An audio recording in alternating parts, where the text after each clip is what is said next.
మాతృదేవోభవ, పితృదేవోభవ.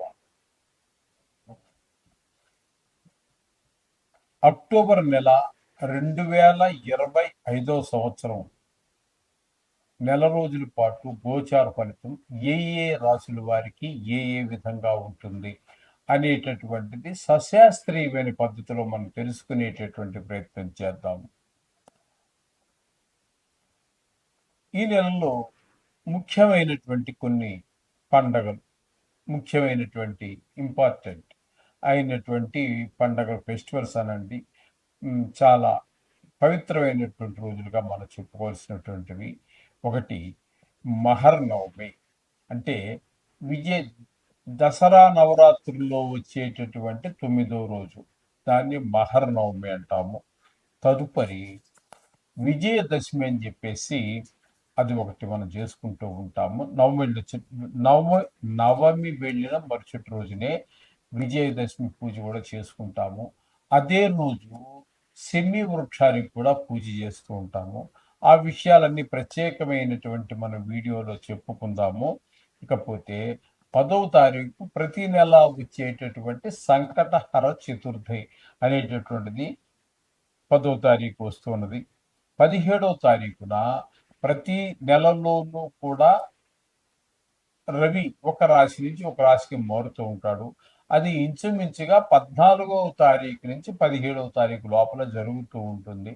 ఈ నెలలో మనకి, అంటే ఈ అక్టోబర్ నెలలో 17వ తారీఖున రవి సంక్రమణం జరుగుతూ ఉన్నది. ఇకపోతే 20వ తారీఖు సంవత్సరానికి మనకి ఒక్కసారి వచ్చేటటువంటి దీపావళి అనేటటువంటి పండగ అమావాస్య రోజున రాబోతూ ఉన్నది. ఇక 25వ తారీఖున నాగుల పంచమి, నాగుపాము అనేటటువంటి దాన్ని మనం ఒకప్పుడు చాలా పవిత్రంగా పూజించేటటువంటి వాడం. ఈ రోజున ఆ జాతి కనుమరుగైపోతూ ఉన్నటువంటి పరిస్థితి. దాన్ని కూడా తినేసేటటువంటి వాళ్ళు బయలుదేరారు. వాటిని తినడానికి ఆల్రెడీ కొంతమందికి, కొన్ని ప్రాణులకి ఆహారంగా దైవమే నిర్ణయించాడు.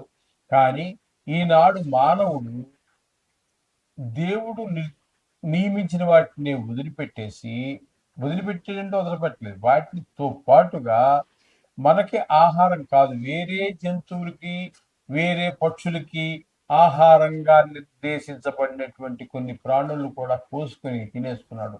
మానవుడి ఆకలి తీరేటట్టు లేదని ఆయన, ఆ భగవంతుడి వల్ల కూడా వీటి ఆకలి తీర్చేటట్లేదు. భూమి మీద పంటంతా తినేసినా వీటి ఆకలి తీరటం లేదు. సముద్రంలో ఉన్నటువంటి జీవించేటటువంటి చేపలు, రొయ్యలు, పీతలు, తాబేళ్లు, ఇవన్నీ తినేసినా వీటి ఆకలి తీరటం లేదు. ఆకాశంలో సంచరించేటటువంటి పక్షి విహంగాలన్నీ ఉన్నాయి కదండి, ఆ ఆకాశంలో జీవిస్తూ ఉంటాయి. పాపం భూమి మీదకి రానే రావు. వాటిని కూడా పుట్టి కంచి పెంచి చంపు తినేస్తూ ఉన్నాడు. అంటే భూమి మీద, నీళ్ళల్లోనూ, ఆకాశంలోనూ ఎన్ని చేసినా కూడా వీడి ఆకలి తీరటం లేదు.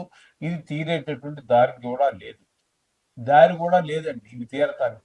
ఎంత ఆకలి మానవుడికి! ఇది ఈ విధంగా మొత్తం మీద ఒకప్పుడు మనం నాగుపాము అనేటటువంటి వాటిని కూడా మన దగ్గర పూజలు అందుకున్నటువంటి వాటిని కూడా ఈ రోజున మహా దౌర్జన్యంగా చంపేసి తినేస్తూ ఉన్నారు. గోమాతలను చంపు తినేస్తూ ఉన్నారు. అక్కడ ప్రతి ప్రాణిలోనూ సర్వాంతర్యామని చెప్పుకుంటున్నామే, ఆ దయ, ఆ జాలి, ఆ గుణం ఏవైపు అర్థం కాదు. ఈ విధంగా మొత్తం మీద ఏదైతే కానీ ఈ నెలలో ఇవన్నీ కూడా ముఖ్యమైనటువంటి పండగలుగా వస్తున్నాయి. కర్కాటక రాశి వారికి అక్టోబర్ నెల 2025 సంవత్సరం గోచార ఫలితాలు ఏ విధంగా ఉంటాయనేది సశాస్త్రీయమైనటువంటి పద్ధతిలో మనం తెలుసుకునేటువంటి ప్రయత్నం చేద్దాం. ఇక్కడ జన్మంలోనే గురువు, అతిచార గురువు, మామూలు గురువు కాదండి. 13 రోజుల పాటు అతిచార గురువు సంచారం చేస్తున్నారు జన్మంలో. మరి నెల రోజులు ఫలితాలు చెప్పుకుంటున్నాం కాబట్టి అతిచార గురువు 13 రోజులు ఉంటే మరి మిగతా 18 రోజులు ఏమైనట్టు అన్నట్టయితే వ్యయ స్థానంలో, అంటే కర్కాటకానికి 1000 స్థానం ఏమవుతుందండి? మిథునం అవుతుంది. ఆ మిథునంలో 18 రోజులు సంచారం చేస్తూ ఉన్నారు. ఇక్కడ మనం చెప్పుకోవలసినటువంటి విషయం ఏంటంటే, ఇక్కడ జన్మల్లోనే సంచారం చేసేటటువంటి 13 రోజులు కర్కాటకంలోనూ శుభ ఫలితములను ఇవ్వజాలరు. అలాగే 1000 స్థానంలో సంచరించేటటువంటి 18 రోజులు కూడా శుభ ఫలితములుండవు. ధన వ్యయము, ధన నష్టము, మనోవిచారము, కొంతమందికి భార్య నష్టము, కొంతమంది దుర్మార్గులకి కారాగార శిక్ష. ఎందుకంటే రాశిగతమైన ఫలితాలండి ఇవి, కొన్ని కోట్ల మందికి సంబంధించి ఉంటాయి. ఇది ఏ ఒక్క వ్యక్తికి సంబంధించినది కాదు. మీకు సంబంధించింది కావాలంటే జాతకమే రాయించుకోవాలి, మీ డేట్ ఆఫ్ బర్త్ అవన్నీ ఇచ్చి. అది మీ యొక్క జీవితాన్ని ఎలా నడుస్తుంది అనేటటువంటి దాన్ని 100% ఇది సూచించగలదు.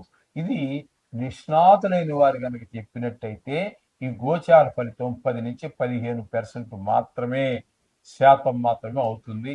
అది ఇండివిజువల్గా చూసుకోకూడదు, వ్యక్తిగత జాతకానికి అనుసంధానం చేసుకుని మాత్రమే చూసుకోవాలి. నిష్ణాతులైన వారి చేత రాయించుకోండి. మీకెవరూ దొరక్కపోతే మా దగ్గర కూడా సౌలభ్యం ఉంది, మీరు వ్యక్తిగత జాతకం రాయించుకోండి. సరే, ఇక్కడ గురువు యొక్క ఫలితాలు జన్మంలో కానీ వ్యయంలో కానీ మంచి శుభ ఫలితాలు అయితే లేవు. ఇకపోతే ద్వితీయ తృతీయ స్థానాలలో శుక్రగ్రహం యొక్క సంచారం జరుగుతోందండి. తృతీయ స్థానంలో మనకి ఇక్కడ 9 రోజుల పాటు సంచారం జరుగుతోంది ద్వితీయ స్థానంలో. అలాగే తృతీయ స్థానంలో 22 రోజుల పాటు శుక్రగ్రహం యొక్క సంచారం జరుగుతోంది.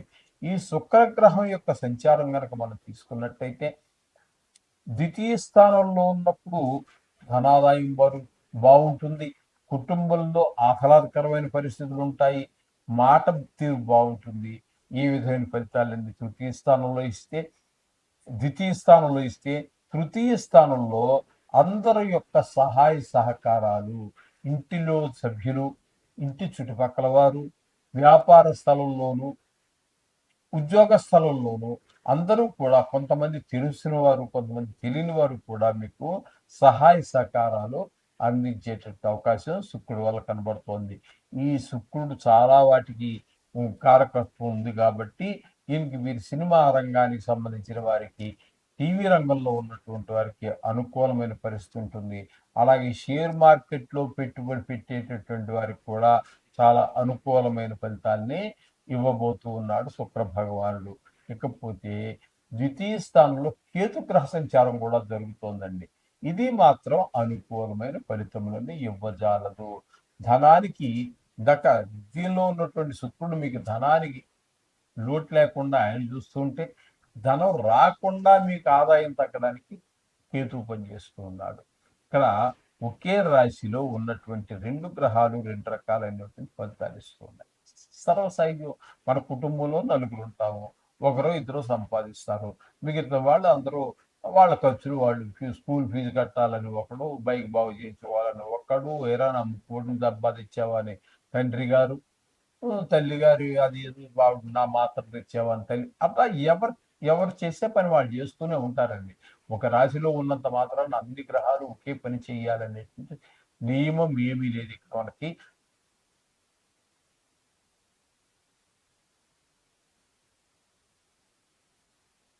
ఉండదు. అలాగే కుటుంబంలో కూడా ఆహ్లాదకరమైనటువంటి పరిస్థితి కానరాదు. ఈ విధంగా కేతు యొక్క ఫలితాలు చెప్పుకోవాలి. ఇకపోతే తృతీయ స్థానంలో రవి యొక్క సంచారం 17 రోజులు. అలాగే మనకి చతుర్థ స్థానంలో ఒక 14 రోజులు ఆయన యొక్క సంచారం జరుగుతోంది. అయితే రవి యొక్క సంచారం ఈ తృతీయ స్థానంలో ఉన్నటువంటి 17 రోజులు కూడా మంచి ఫలితాన్ని ఇవ్వబోతూ ఉన్నారండి. ఇక్కడ తృతీయ స్థానంలో ఉన్నారు కాబట్టి అందరి యొక్క సహాయ సహకారాలు మీకు అందుతాయి. వారు తెలిసిన వారే కాదు, తెలియని వారికి కూడా అయ్యో పాపం ఇతనికి హెల్ప్ చేద్దామని అనిపించవచ్చు. వాళ్ళు మనస వాచ కర్మణ ఏ విధంగా కావాలంటే ఆ విధంగా మీకు సహాయ సహకారాలు అందించడానికి కొంతమంది మొహం మీరు తెలియకపోయినా కూడా సహజంగా అంటూ ఉంటారు చూడండి పెద్దవాళ్ళు, కొంతమంది మొహం చూస్తే పెట్టబుద్ధి, కొంతమంది మొహం చూస్తే తిట్టబుద్ధి. ఎందుకనో మరి మీ మొహం చూడగానే ఇక్కడ ఈ తృతీయ స్థానంలో ఈ సంచారం వల్ల మీకు పెట్టబుద్ధి అవుతూ ఉంటుంది. ఈ విధమైనటువంటి ఫలితాలన్నీ కూడా రవి వల్ల ఏర్పడుతూ ఉన్నాయి. ఇకపోతే బుధుని యొక్క సంచారం కనుక మనం తీసుకున్నట్టయితే ఇంకా రవి 14 రోజుల పాటు చతుర్థంలో ఉంటారండి. అక్కడ మాత్రం తల్లిగారి విషయంలోనూ, విద్య విషయంలోనూ, భూమి విషయంలోనూ, గృహ విషయంలోనూ, వాహన విషయాల్లోనూ, అలాగే స్వభావ విషయంలోనూ కూడా భిన్నమైనటువంటి ఫలితాలని ఈ ఈ సూర్య భగవానుడు ఇవ్వబోతూ ఉన్నాడు. ఎవరికి? కర్కాటక రాశి వారికి. ఇకపోతే బుధుని యొక్క సంచారం తీసుకున్నట్టయితే ఈ బుధుని యొక్క సంచారం ఒక్క రోజు మాత్రం 3వ స్థానంలో సంచారం చేస్తూ ఉన్నారు. సరే, ఇకపోతే చతుర్థ స్థానంలో 27 రోజులు బుధుడు అనుకూలమైన ఫలితాలే ఇవ్వబోతున్నారు 4వ స్థానంలో కాబట్టి. అలాగే తల్లిగారి విషయంలో, విద్య విషయంలో, భూమి, గృహము, వాహనము, అలాగే మన యొక్క స్వభావం విషయాలన్నిటిలో కూడా ఇక్కడ ఈ ఈ బుధుని యొక్క సంచారము ఈ 23 రోజులు కూడా చాలా చక్కటి ఫలితాలన్నీ కూడా ఇవ్వబోతూ ఉన్నాడు. ఇక్కడ కర్కాటక రాశి వారికి ఒక 6 రోజులు మాత్రం 5వ స్థానంలో సంచారం చేస్తూ ఉన్నారు. ఈ 5వ స్థానంలో సంచారం బుధుడు 6 రోజులు కూడా సంతానం యొక్క విద్య విషయంలో వెనకబడతనం కనిపిస్తూ ఉంటుంది. ఆటలు ఇట్లాంటి వాటిలో ముందుగానే ఉంటారు, కానీ గాయాలు అవి తగిలించుకుని దాని ద్వారా లేనిపోని ఖర్చులు కలిగించేటువంటి అవకాశం అంతా కూడా బుధుల వల్ల కలుగుతూ ఉన్నది. ఇకపోతే కుజుని యొక్క సంచారం తీసుకున్నట్టయితే 27 రోజుల పాటు మనకి ఇక్కడ 4వ స్థానంలో సంచారం చేస్తూ ఉన్నారు. ఒక 4 రోజులు మాత్రం 5వ స్థానంలో. కుజుని యొక్క సంచారం 4వ స్థానంలో కానీ 4వ స్థానంలో ఉన్నప్పుడు ఏమవుతుంది అన్నట్టయితే విద్య, భూమి, గృహము ఇత్యాది విషయాలన్నింటిలోనూ కూడా మనకి వ్యతిరేక ఫలితాలు ఇస్తూ ఉన్నారు. అందుచేత రియల్ ఎస్టేట్ వ్యాపారం చేసేటటువంటి వారు, వాహనాలు వ్యాపారం చేసేటటువంటి వారు, కొత్తవి కావచ్చు, పాతవి కావచ్చు, వారికి అనుకూలమైన కాలము కాదు. కాబట్టి వారు ముందుకి దేని మీద పెట్టుబడి పెట్టడానికి ప్రయత్నం చేయకండి. 5వ స్థానంలో కూడా ఈ కుజుడు ఒక 4 రోజుల పాటు సంచారం చేస్తూ ఉన్నారు. 5వ స్థానంలో సంచారం చేసే రోజుల్లో పిల్లలకి గాయాలు అయ్యే అవకాశం ఎక్కువ ఉంటుంది. నడుస్తూ నడుస్తూ పడిపోతారు, మోకాళ్ళు చిక్కుపోవటం, ఏదో గాయాలు అవటం, ఇట్లాంటి అవకాశాలు ఎక్కువగా మనకి కనిపిస్తున్న 5వ స్థానంలో కుజుని యొక్క సంచారం వలన. ఇకపోయినట్టయితే అష్టమ స్థానంలో రాహుగ్రహ సంచారం జరుగుతోంది. అలాగే భాగ్యస్థానంలో శని సంచారం వక్రగతి మూలంగా ఆయన కూడా అష్టమ స్థానంలోనే సంచారం చేస్తున్నట్టుగా పరిగణలోకి తీసుకోవాలి. అయితే ఈ అష్టమ స్థానం అనేటటువంటిది ఆయుస్థానం కాబట్టి అక్కడ రాహు ఒక నైసర్గిక పాపగ్రహం అయితే శనిచరుడు కూడా మరింత నైసర్గిక పాపగ్రహం కాబట్టి రాహువుని మించిన ఆయన తీవ్రత స్వభావం అయింది, శని మించిన తీవ్ర స్వభావం రాదు, ఒకరిని మించిన తీవ్ర స్వభావం మరొకటి.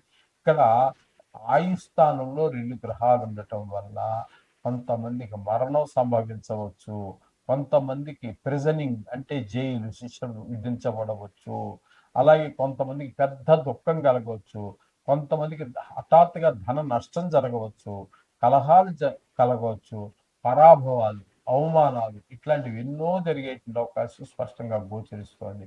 కాబట్టి తగు జాగ్రత్తలు తీసుకోండి. ఈ చేత ఈ ఎన్ని ఏ గ్రహాలు మనకి ప్రతికూలంగా పనిచేస్తున్నాయి అనేది విన్నారు కదండి. ఒకవేళ మర్చిపోతే మరలా కూడా వినండి. ఈ విని దీన్ని ఆ విషయాల్లో తగు జాగ్రత్త మీ వంతుగా మీరు తీసుకుంటూ మిగతాదంతా కూడా దేవుడి మీద భారం వేసి ఉంచండి. ఆ నవగ్రహాలను రోజు ప్రార్థించండి. 2 నిమిషాలు మీరు ఇంటి దగ్గరికి వెళ్ళినా సరే, గుడికి వెళ్ళినా సరే, లేదా ఆఫీసులో కూర్చున్నప్పుడే సీట్లో కూర్చున్నప్పుడు 2 నిమిషాలు కళ్ళు మూసుకోండి, ఒక 9 సార్లు చదువుకోండి, అయిపోతుంది. దానికి పెద్ద భయంకరమైనటువంటి ఏవో చేసేసి వేషాలు గీషాలు, ఈ వేషాలు వేయడానికి గంట, చేసే జపం 2 నిమిషాలు, ఈ అంత అక్కర్లేదండి. మీరు మనసు పెట్టి 2 నిమిషాలు ఆఫీస్లో కావచ్చు, ఇంట్లో కావచ్చు, స్నానం చేసినప్పుడు కావచ్చు, ఎక్కడైనా సరే 2-3 నిమిషాలు నవగ్రహాల కోసం కేటాయించండి. ఒకసారి ఏ పని మొదలుపెట్టినా ఆ విఘ్నేశ్వరుడితో పాటుగా మిగతా దేవుళ్ళు ఎవరైతే మీ ఫేవరెట్ దేవుడు ఉంటారో వాళ్ళతో పాటుగా ఈ నవగ్రహాలు కూడా నవగ్రహాలకు కూడా 2 నిమిషాలు కేటాయించండి. ప్రారంభించండి. పనులన్నీ నిర్విఘ్నంగా కొనసాగుతాయి. మీ జీవితం నల్లేరు మీద నడకలాగా ముందుకు సాగుతుంది. ఈ విధంగా వ్యక్తి ఖచ్చితంగా మీ జాతకం రాయించుకోవడానికి ప్రయత్నం చేయండి. అలాగే అక్కడ ఉన్నటువంటి పరిస్థితిని బట్టి వారికి వారి యొక్క ఆర్థిక పరిస్థితి మీద చూసి వారికి పరిష్కారాలు సూచించబడతాయి. అన్నిటికీ వేలు లక్షలు ఖర్చు పెట్టవలసిన పని లేదు. అవసరమైనప్పుడు ఖర్చు పెడితే కానీ అవసరం లేనప్పుడు కూడా అవి అని చెప్పేసి ఖర్చు పెట్టవలసినంత అగత్యం అయితే లేదు. దానికి మీరు తగిన విధంగా మేము సూచన చేస్తాం మా చేత జాతకం రాయించుకుంటే. అలా అని చెప్పి ఎవరో రాసినటువంటి జాతకాన్ని నాకు పంపి దీనికి ఏ పరిష్కారం చేయమంటారు మాత్రం అడగవద్దండి. అది నేను చెప్పను. అసలు దోషమో కాదో ముందు ఏం తేల్చాలి. వాళ్ళ దృష్టిలో దోషం కావచ్చు, నా దృష్టిలో దోషం కాదు. ఇలాంటివి చాలా ఉన్నాయి అసలు విషయాలు. అంచేత మా దగ్గర మీరు జాతకం రాయించుకున్న వారికి మాత్రమే ఆ పరిహారాలు ఆ సులువైనటువంటివి కావచ్చు, ధనం ఖర్చు పెట్టాల్సింది కానీ మరి ఇప్పుడు ఒక్కొక్క గ్రహం ఉందనుకోండి, అది మీకు అనుకూలంగా లేదు. దాని మహాదశ 20 సంవత్సరాలు ఉండొచ్చు, 19 సంవత్సరాలు ఉండొచ్చు, 18 ఉండొచ్చు, 17 ఉండొచ్చు, 16 ఉండవచ్చు. దాన్ని బట్టి ఆ తీవ్రతను బట్టి మనం చెప్పడం జరుగుతుంది. అంతేగాని ఎవరో బట్టి రాశారండి, మా ముత్తాత రాశారండి, మా ఊర్లో పంతులు ఇవన్నీ చెప్పొద్దండి. నా దగ్గర రాయించుకున్న వారికి మాత్రమే మనం ఆ సూచన చేయగలుగుతాము. ఎందుకంటే మొత్తం మీకు ఆ సూచన చేసే ముందు నేను అది అవునా కాదని నేను కన్ఫర్మ్ చేసుకోవాలి. మీరు చెప్పింది మీకు చెప్పిన పంతులు గారికి ఆయన రాసిన కరెక్ట్ అనిపించవచ్చు, నాకు దగ్గరకు వచ్చినట్టు కాదనిపించవచ్చు. శాస్త్రం ఒకటే ఉంటుంది, ఈ అభిప్రాయాలు కాదు అక్కడ. కాబట్టి ఇవన్నీ మేము చెక్ చేయాలి అవంటే కుదరదు. అంచేత మా దగ్గర రాయించుకున్న వాళ్ళ దగ్గరికి మాత్రమే మేము ఈ సూచన చేయగలము. లేదంటే ఎవరో రాసినవన్నీ ఒక్కసారి వచ్చి మీద పడిపోతే నేను మీ యొక్క ఆ జాతక చక్రాల మధ్యలో అలా కూరుకుపోతాను భూమిలో, పాతాళ లోకంలో. ఇది గమనించగలరు. శుభం భూయాలు.